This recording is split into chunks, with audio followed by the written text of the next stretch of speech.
Hello, welcome to Entry 6 of Strength and Spirit, a short video blog that offers ways to find ease of being and resiliency, get in touch with your own inner resources.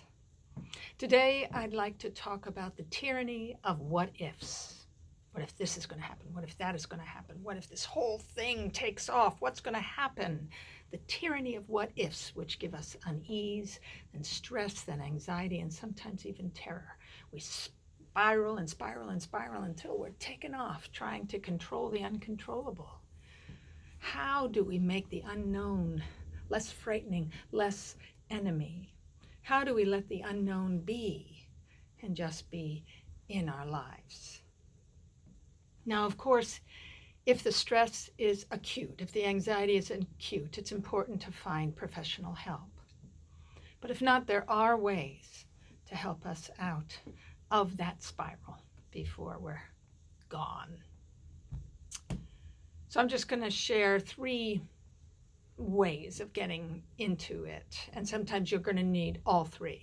At least I have.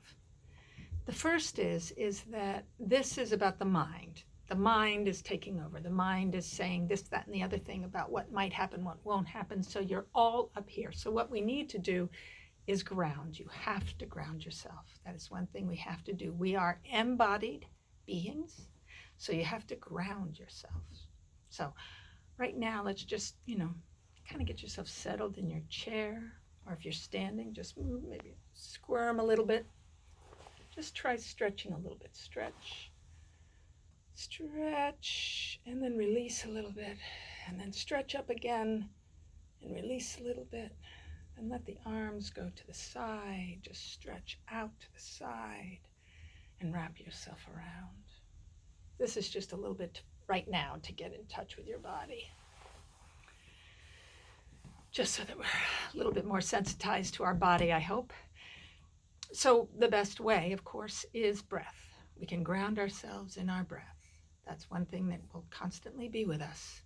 We can remind ourselves of being embodied through our breath. But I also recommend that you find some sort of grounding regimen, yoga, tai chi, qigong, some sort of meditative movement, not necessarily the strong movement of getting in shape. I mean, some meditative movement that help you feel the whole body, to help you feel in harmony with your whole self. So the first thing you have to do is find a way to ground yourself, and that will ease a little bit of the mind spiraling out of control. Then the second thing is to let yourself be mindful about your living. I mean, that's something that we are always asked to do. We're always called to do, but we can distract ourselves with all the busyness of our lives. But right now, with the coronavirus, this pandemic, we are unmistakably called to be mindful of our lives, to pay attention to how we live. So that's something right now that we can strengthen that ability to pay attention to our lives. And the first thing that you can do is remind yourself that we don't have to agree with our thoughts, right? Our mind, its job is to think all these things. Think. Well, you don't have to agree with everything that passes through your thinking. A lot of it is learned stuff. A lot of it is stuff that's coming up from other things. It's not necessarily true for you. So you can remind yourself that you do not have to agree with your thoughts.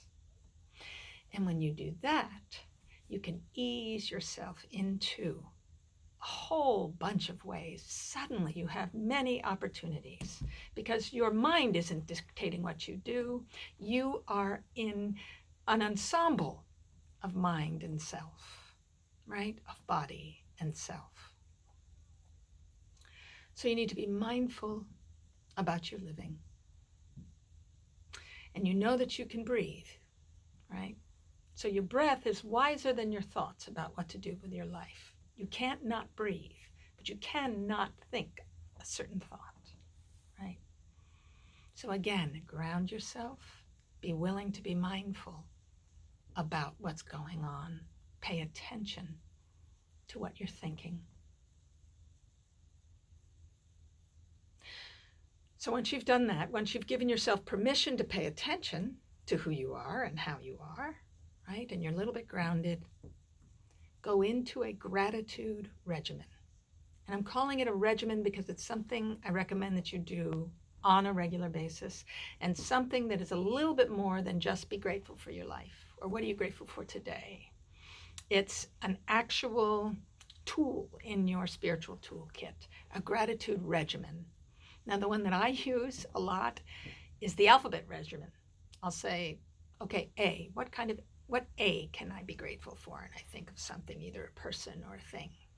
Okay, what B? What C? And I'll keep doing it, sometimes all the way to Z, and a few times I've had to start again until I feel a shift in my body.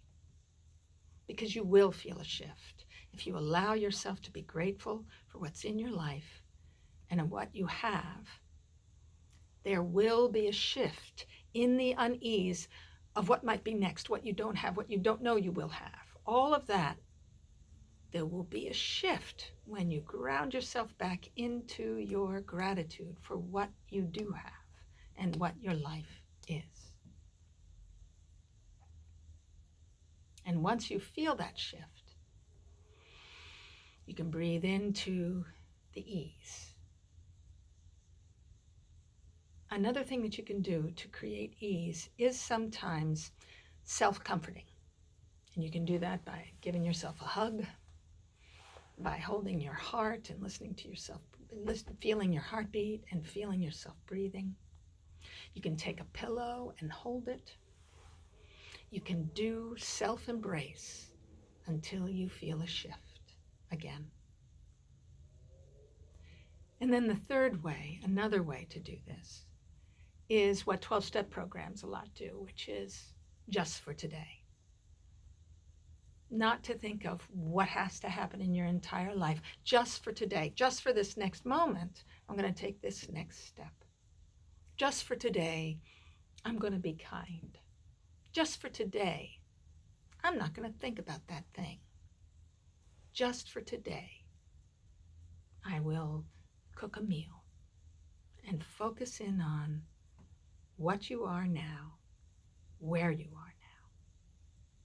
Just for today. Be well, be safe, honor each other.